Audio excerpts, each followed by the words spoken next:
In the small town of Maplewood, life moved slowly. People were busy with their own worries, hardly noticing one another. Among them lived a 12-year-old girl named Lydia. She was quiet, shy, and rarely spoke to anyone. Every day she walked to school alone, watching others laugh and play in groups. She often wished she had a friend, but her fear of rejection kept her silent. One cold winter morning, Lydia noticed a boy sitting alone on a bench near the school gate. His name was Ryan, and his clothes looked old and worn. His shoes were torn, and he sat hugging his knees tightly, trying to keep himself warm. Students walked past him every day, pretending not to see him. Some even whispered and laughed at him, calling him the poor boy. Lydia felt a heavy ache in her heart. Something inside her said she should help, but she hesitated. What if he rejects me?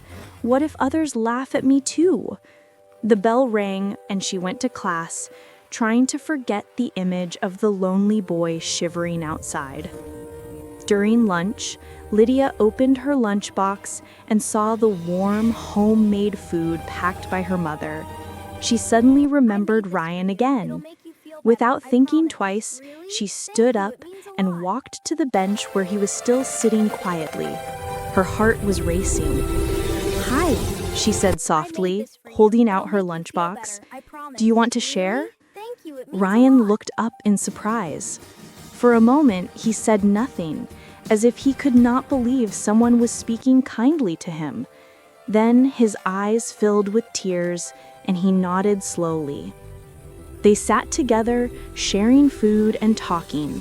Lydia learned that Ryan had lost his father the previous year, and his mother worked 2 jobs to take care of him and his little sister.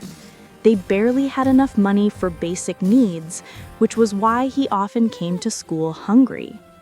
From that day on, Lydia and Ryan became close friends. She introduced him to her classmates, and soon others began talking to him too.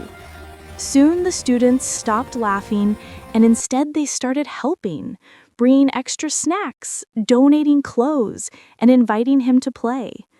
The whole school changed because of one simple act of kindness. A month later, during the school assembly, the principal called Lydia to the stage and said, "Sometimes the greatest change begins with one small action." Lydia reminded us that compassion has the power